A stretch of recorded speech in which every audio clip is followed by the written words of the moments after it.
বিশ্ব পরিবেশ দিবস উপলক্ষে দক্ষিণ কলকাতার অন্যতম প্রাণকেন্দ্র ও শহরের ফুসফুস হিসেবে পরিচিত রবীন্দ্র সরোবরে আয়োজিত হল বিশেষ ফুল ও ফল বৃক্ষরোপণ কর্মসূচি।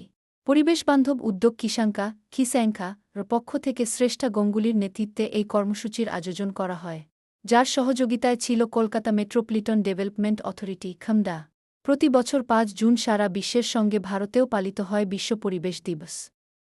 এ বছরের প্রতিপাদ্য inspired by nature for climate for future, যা জলবায়ু পরিবর্তনের মোকাবিলায় সম্মিলিত উদ্যোগের গুরুত্বকে তুলে ধরেছে।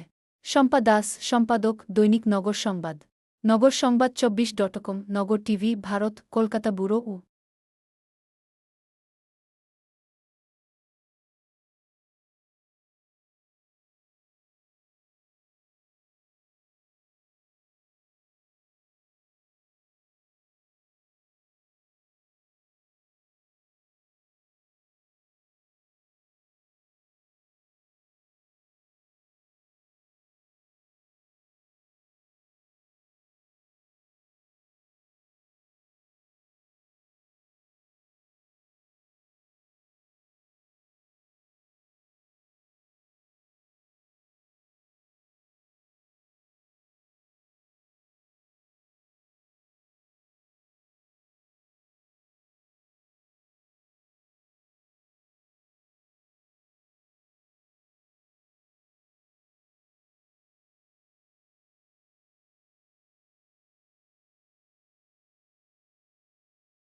আমি পরিবেশ প্রযুক্তিবিদ সোমেন্দ্র মোহন ঘোষ, লেক মর্নিং ওয়াকার্স যে কমিউনিটি আছে তার আমি কনভেনার।